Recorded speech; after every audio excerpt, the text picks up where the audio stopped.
इनकलाब दो तरह का होता है। एक इनकलाब खैर के साथ आता है, भलाई, एक इनकलाब शर के साथ होता है, बुराई लाता है। हालांकि निकाह नबी की सुन्नत है और नबी की सुन्नत कभी तबाही नहीं ला सकती, वो भलाई लाएगी। लेकिन फिर भी इनकलाब क्यों आता है शर के साथ? वो हमारी शरपसंदियां और हमारी मक्कारियां और शादी को सुन्नत रसूल से हटकर दुनियावी तरीकों में और शैतान के बहकावे में आकर लहवो लईब में डूबकर जो शादियां करते हैं वो शर लाती हैं, इसलिए कि सुन्नत से हट के। जी जी, हक बात।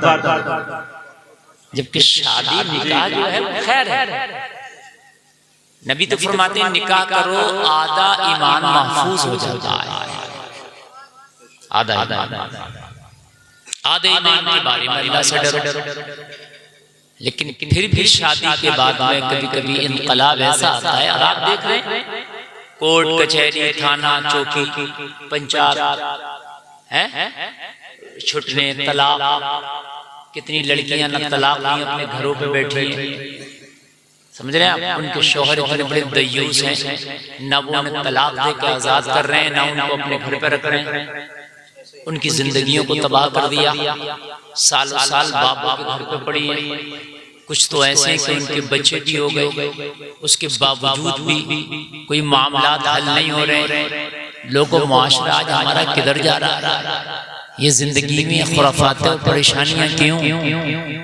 इसलिए गेहूं बोगे तो गेहूं आएगा, धान बोगे धान आएगा, आम बोगे आम आएगा, बबूल बोगे कांटा आएगा, लीमू बोगे खट्टा फल आएगा। जी जैसा हमने बोया वैसा काटा।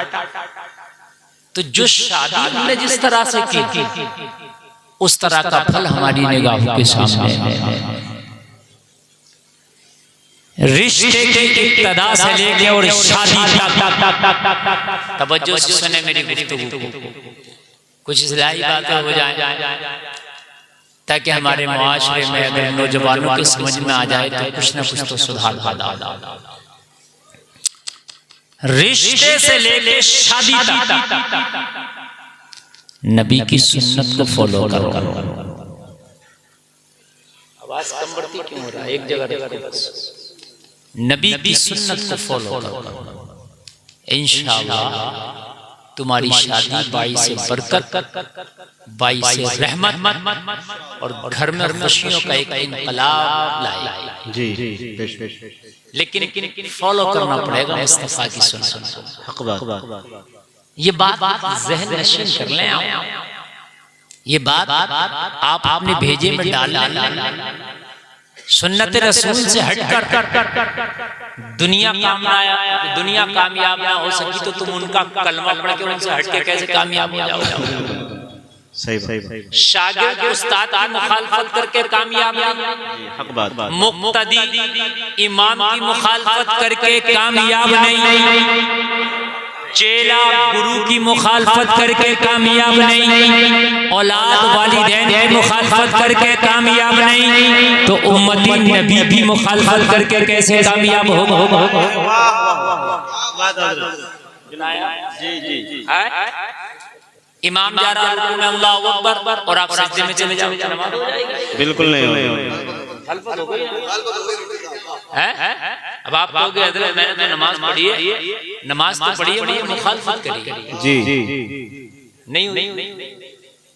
बात समझ में आ रही है? कामयाब नहीं होगा। उस्ताद कह रहा है शागिर्द से पढ़, वो खेल रहा नहीं मान रहा, नाफरमानी कर रहा, तो क्या आप समझते हैं कामयाब हो जाएगा? नहीं हो।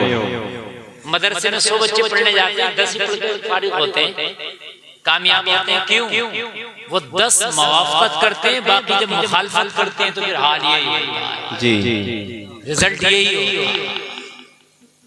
और यार एक बात बताओ, इमाम छोटी बात है, उस्ताद छोटी चीज है, गुरु छोटी चीज है, वालिदैन छोटी चीज है, मुस्तफा कायनात में सबसे बड़ी शख्सियत है। किसी की जिंदगी को नहीं कहा, अल्लाह ने कुरान में कहा लक़द कान लकुम फी रसूलिल्लाहि उस्वतुन हसना। नबी की जिंदगी का तरीका तुम्हारे लिए बेहतरीन नमूना है। अगर आप नबी की जिंदगी को फॉलो करेंगे तो फिर आपकी जिंदगी में शांति आएगी, खैर आएगी, भलाई आएगी, रहमतों के नुज़ूल होंगे, जिंदगी में खुशहाली आ जाएगी। ये मेरा मानना नहीं है, गैरों का भी मानना है। देखो अब तो तासुब इतना हो गया, जब हम तासुब में किसी को देखते हैं तो उसकी भलाई भी हमें बुराई नजर आती है। मोहब्बत में अगर किसी को देखते हैं ना तो फिर वो हमें भलाई नजर आती है। आज इस्लाम को तासुब की ऐनक से देखा जा रहा है, इसलिए उसकी भलाइयां नजर नहीं आ रही है। लेकिन सच अगर इन लोगों से भी पूछो जो इस्लाम की मुखालफत करते हैं, मुसलमान की मुखालफत करते हैं, और ये भी अंदर जाते हैं, तहकीक करते हैं, तो जहां पर इनकी तहकीक जाकर खत्म होती है ना, वहां से मेरे मुस्तफा की सुन्नत की शुरुआत हो जाती है। वही मुस्तफा की सुन्नत की शुरुआत होती है। वही एक बात बताऊं, एक डॉक्टर ने ये कहा है कि सर ढक के खाना खाओ। क्यों? कहा है कि अगर सर ढक के ऑपरेशन करते हैं डॉक्टर, आपने देखा वो पहनते हैं ऊपर से एक, आपने देखा होगा इस तरह सर पर। क्यों पहनते हैं? कि सोचा ऑपरेशन के दरमियान पहनते हैं, ऊपर से सर में पहनते हैं। वो होता है कपड़ा नुमा जैसे मास्क होता है, और वो पूरे बालों को ढक लेता है। कभी सोचा क्यों पहनते हैं? इससे और ऑपरेशन से क्या मतलब? चलो चेहरे पे लगाए, नाक पे, मुंह पे लगा ले मास्क तो समझ में आता है कि सांस का प्रदूषण उसमें न चला जाए, लेकिन इससे क्या मतलब? सर्जरी करते वक्त कहीं ऑपरेशन खुला हो, कोई बाल टूट के उसके जख्म में न गिर जाए खुले हुए, और वो हमें नजर ना आ सके, हमें निकाल ना सके, उससे इन्फेक्शन होने का खतरा है। इसलिए वो इस पर ये मास्क पहनते हैं। डॉक्टर का कहना है कि खाना जब आप खाते हैं तो खाना आगे होता है, और जब लुक़मा मारते हैं सर झुकाते हैं, कहीं आपका बाल टूट के खाने में न गिर जाए और आपको पता न चल सके आप खा ले, कहीं उसकी तकलीफ से आप दो चार ना हो, इसलिए सर ढक के खाना खाओ। मैंने कहा डॉक्टर तेरी रिसर्च यहाँ के मुकम्मल हुई, अब सुन मेरे नबी की सुन्नत। मेरे नबी फरमाते हैं सर ढक के टोपी ओढ़ के खाना खाएं और दुपट्टा अपने सर पे रख के खाना खाएं। वाह वाह, नारे तकबीर, नारे रिसालत, मसलके आला हज़रत, फैज़ाने आला हज़रत मुफ्ती गुलफाम साहब रामपुरी, नारे तकबीर, नारे रिसालत, माशाअल्लाह, लाजवाब जी। अब इसमें हजारों हिकमतें तो और हैं, लेकिन मैं तो आज की साइंस के लिहाज से कह रहा हूँ। आपके खाने में बाल आ जाए आपको पसंद नहीं है, और कभी कभी खाने में बाल आ जाए दिल अजीब सा होता है। कभी कभी खवातीन को डांट पड़ती है कि तुम तवज्जो नहीं देती, खाने में बाल क्यों है?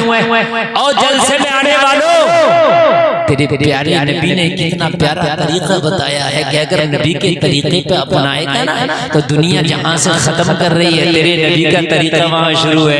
1400 साल के बाद जहाँ दुनिया की रिसर्च अब पहुंची है, 1400 साल पहले मेरे नबी ने रिसर्च करके बता दिया।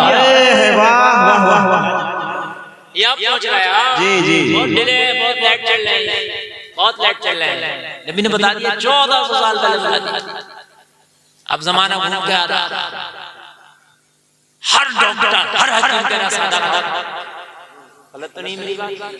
कोई ये बता दो जो ये कह रहा है खूब तला खाओ, खूब भुना खाओ, खूब मुर्ग मुसल्लम खाओ, खूब गोश्त खाओ, एक डॉक्टर दिखा दे।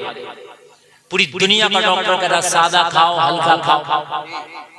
मेरे नबी ने खा के बताया सादा और हल्का जी। ये तो खाली कह रहे हैं, मेरे नबी ने खा के बताया।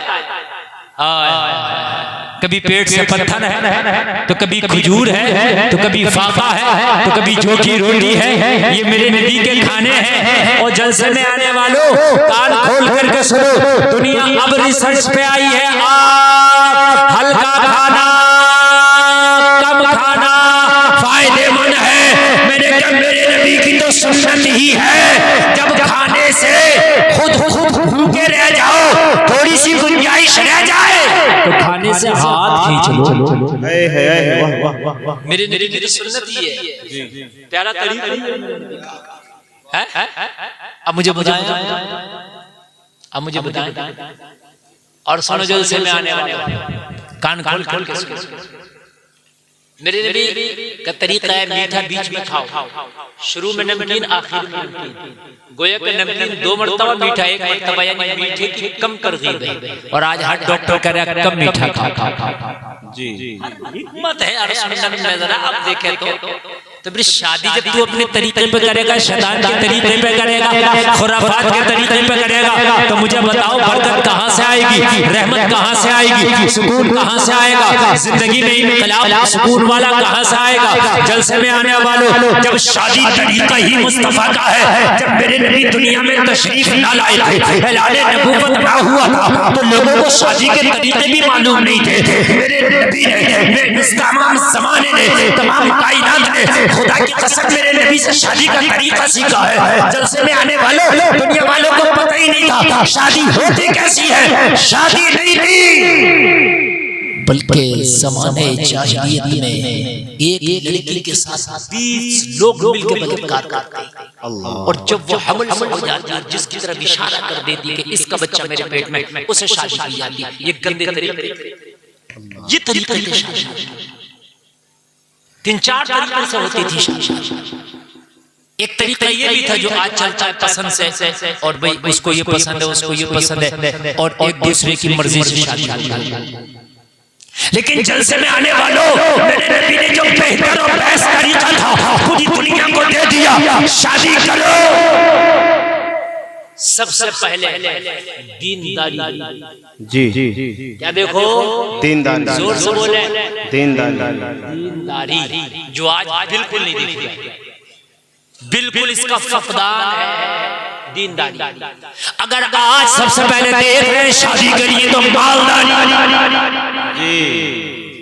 मालदारी, ये मालदारी बात की चीज है, और ये साथ में है। दीनदारी जरूरी है, मालदारी जरूरी नहीं। जी मालदारी, अब खाली अगर मालदारी देखोगे तो कुरान कहता है इन्नमा अमवालुकुम व औलादुकुम, तुम्हारा माल और तुम्हारी औलाद कितना है, माल कितना है, और तुम माल के चक्कर में पड़ के निकाह कर रहे हो। कुरान कह रहा, क्या कह रहा फितना है, बताइए फितना है, और तुम माल के चक्कर में पड़े, तो जाहिर सी बात है शादी अगर हुस्न की बुनियाद पर करो, सिर्फ हुस्न की बुनियाद पर, ये भी फितना बन जाएगा। सिर्फ हुस्न की बुनियाद पर शादी नहीं होना चाहिए, हुस्न अखलाक की बुनियाद पर शादी होनी चाहिए। समझ रहे हैं आप, हुस्न की बुनियाद पर नहीं, हुस्न अखलाक की बुनियाद पर। आज सिर्फ हुस्न ज्यादा देखा जा रहा, और नौजवान लड़के तो इतने बहक गए जब ये हुस्न देखते हैं। ये हमारी कौम की बेटी है, जब हुस्न देखती है, तो मजहब भी नहीं देखती, ये तो मजहब को भी नहीं देख रही है, बस पसंद आ गया, मजहब अपना है कि नहीं है, शादी करना है। क्यों, क्या वजह है? दीन की कमी की वजह है। जाहिरी हुस्न चंद दिन का है, हुस्न अखलाक मरने के बाद भी जिंदा रहता है। दुनिया का सबसे पहला कत्ल, सबसे बड़ा मर्डर हुस्न की वजह से, सबसे पहला मर्डर, सबसे पहला कत्ल हुस्न की वजह से हुआ। हजरत आदम के बेटों ने जब एक औरत से शादी के लिए ठानी, तो मालूम है काबिल ने सबसे पहला मर्डर किया, किसके ऊपर? एक औरत के हुस्न। और ये मर्डर का सिलसिला चल ही रहा, नहीं चल रहा है, तरीके बदल गए, मर्डर वही चल रहा है, तरीके बदल गए, मर्डर वही है, उस जमाने में मर्डर किया औरत के हुस्न की वजह से, समझ रहे हैं आप तरीके वही। आज भी मर्डर चल रहे हैं। अभी एक आपके सामने आया, किसी ने सांप से डसवा के मर्डर कर दिया, किसी ने काट के ड्रम में भर दिया, है बात है कि नहीं? किसी ने चाय में जहर मिलाया, क्यों? फितना है, ये भी फितना है। अगर आप दीन पहले देखेंगे उसके बाद माल हो, हुस्न हो, तो दीन की वजह से ये माल भी खैर हो जाएगा और ये हुस्न भी खैर हो जाएगा। बात समझ में आ रही है कि नहीं आ रही है? दोनों खैर हो जाएगा, लेकिन नियत दीन हो, दीनदारी हो। अगर नियत दीनदारी है, खुदा की कसम मालदारी नहीं है, तो अगर किस्मत से मालदारी मिली, अगर हुस्न भी मिला, तो तेरे लिए खैर बनेगा। इसलिए कि जिसके अंदर दीन होगा वो शोहर को काटेगी नहीं, शोहर को मारेगी नहीं, शोहर का मर्डर नहीं करेगी, बल्कि कहेगी मेरे मुस्तफा की शरीयत कहती है मेरा शोहर मेरी जन्नत है, मेरा शौहर मेरी जन्नत है। और किसे पता चलेगा? जिसको दीन का पता होगा, जिसे दीन की खबर होगी। भी आवाज बढ़ाओ, ये आवाज कम हो रहा है, मजा नहीं आ रहा, कब तक हम मेहनत करेंगे? थोड़ी सी बढ़ा दीजिए, तबीयत भी अच्छी नहीं है। आपका साउंड में ना बड़ा हल्कापन है, आवाज बच्चे की पतली सी लग रही है। दीनदारी क्या देखेंगे पहले? जोर से बोले, जोर से बोले। दीनदारी, तवज्जो करते हैं, तकरीर शुरू हो रही है, ईमान ताज़ा हो जाएगा, मजा आ जाएगा। सुभान अल्लाह। दीनदारी पहले। अगर आप ये नहीं देखेंगे तो फिर आपको परेशानियों से, तकलीफों से कोई नहीं बचा सकता, आपको फितनों से कोई नहीं बचा सकता। और वो दिन दूर नहीं है, कान खोल करके सुनो। अगर शादी सही लड़की से हो जाए तो दुनिया में वो तुम्हारी जिंदगी को जन्नत बना देती है, और अगर शादी जरा गलत से हो जाए तो ये भी समझ ले दुनिया में तेरी जिंदगी को जहन्नम बना देती है। तो शादी माल की बुनियाद पर, खाली हुस्न की बुनियाद पर नहीं, दीन पहले, भलाई पहले देखते। मालूम है जब सरकार के वालिद हजरत अब्दुल्ला की शादी हुई हजरत आमिना के साथ, तो हजरत